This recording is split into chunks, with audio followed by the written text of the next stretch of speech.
Hey, what's cracking YouTube? I'm Brandon. Welcome to DaVincis Alchemyst, your blue-collar guide for drinking well, stinking pretty. I am so blue-collar that I have a hard time finding any time to release the tasty content. So, as you can see, I'm taking you for a drive with me as I am cruising down the road. It's a thing. It's a thing. We're doing the thing.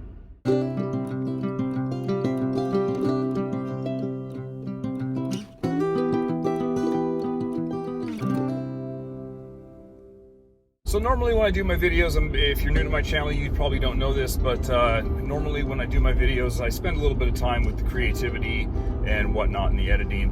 And this is going to be pretty streamlined. I just wanted to kind of get this opinion of mine out here, out in the ether, about the new Tom Ford Ombré Leather, but it's the Parfum edition. So this has been a pretty quiet release. When I went and picked it up at my local Nordstrom's, it was such a quiet release that the counter manager there for the Tom Ford counter actually didn't even know that it had been released.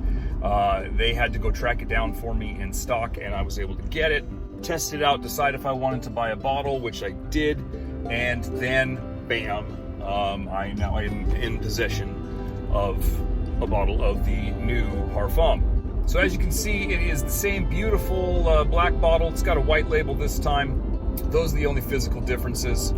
But you guys came here for me to talk about what the actual fragrance, the smelling differences are. So let's crack into it. So out of the gate, with the first sprays, I definitely noticed there was quite a bit of a difference.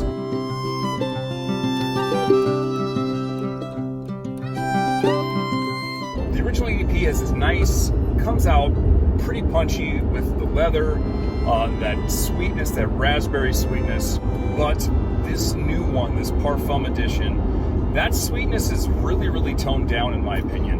What does come through in those first initial sprays for me in the Parfum is the violet leaf is really present. The jasmine is definitely present.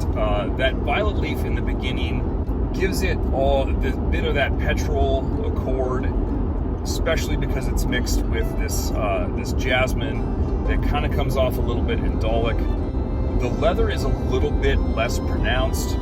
It actually reads more like a suede to me than, like a hard leather. And actually, as a matter of fact, it's not so much a suede-y. I mean, definitely a little bit of a suede-y aspect, but the choice of the white leather label as opposed to the black leather label, I think, was pretty apropos, because that's kind of what it comes off if you want to get artistic with the description.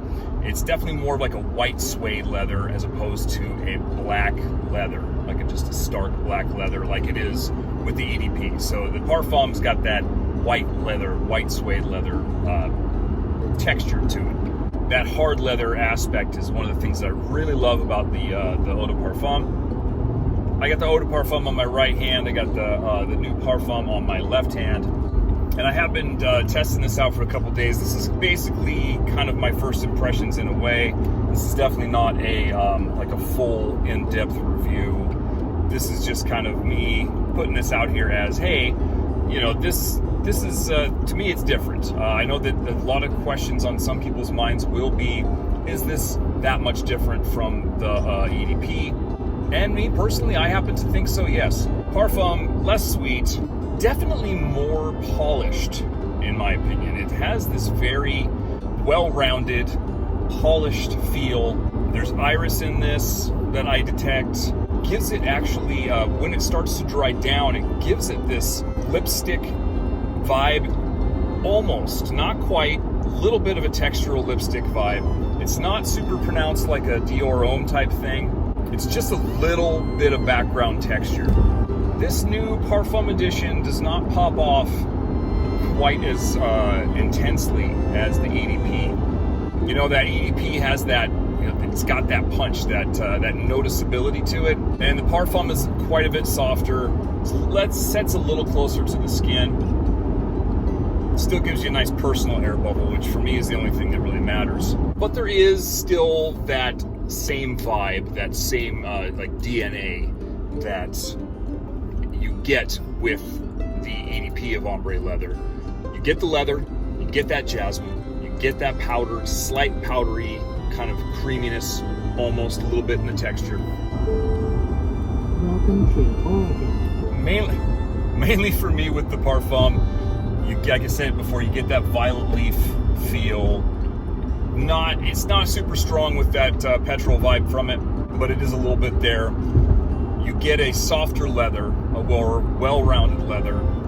You don't have, for me, I don't get the same sweetness out of the Parfum. And the jasmine does this great shift from being indolic to quite floral as the dry down starts to occur. Let's get around this person because they are really slamming on their brakes for no bloody reason. You don't want to ride with me, I drive aggressive. So now, as a lover of the EDP, the Ombré Leather EDP, the Ombré Leather top 5, if you put a gun to my head and said choose 5, that's always going to be in that list. If you said you can only have 5 for the rest of your life, Ombré Leather will always be in that list. I have not done a review of it yet. I'm sure I will in the future at some point, but it is definitely one of my top 5 favorites of all time. That will never change. Getting this Parfum edition, at first I was worried there was going to be a redundancy. To me, there's not a redundancy.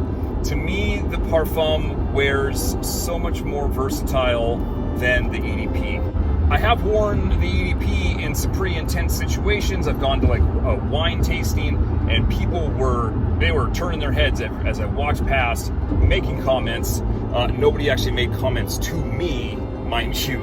I could just hear them talk about, that smells amazing, like, oh wow, that's strong, or whatever. With the Parfum, like I said, for me, it's so much more versatile because it's softer, it's more well-rounded.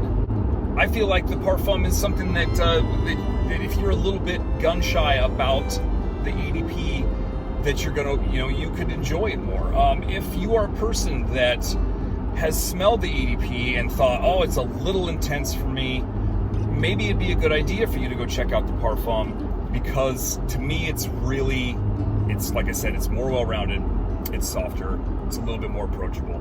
In summation, beautiful new pickup for me, very excited about it. A little stronger in the violet leaf and the jasmine, really not as sweet, slightly a little bit more lipsticky.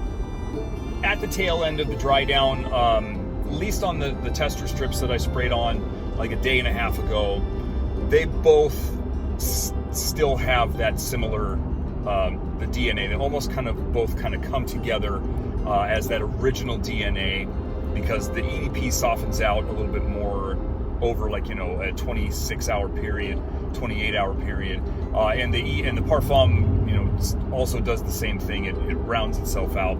So those base notes tend to take over at that point. Really great, in my opinion, release from Tom Ford. Is it a little cash grab flankery? Maybe some people will think so. I really like it. I'm glad I picked it up. It has earned its place on the shelf for me. I may do an in-depth review of this in the future.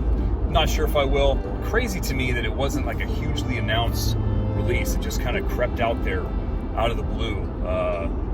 It's crazy. It's weird, right? So I'm going to keep focusing on my driving, and let's roll into the weekend. I hope that you guys have a great weekend, or had a great weekend. I hope you have a great week. Hope that you're taking care of yourselves and each other, no matter what you're doing, no matter where you're going, no matter what version you're wearing. Keep calm, stink pretty, and I'll see you guys in the next one. Oh, drive safe.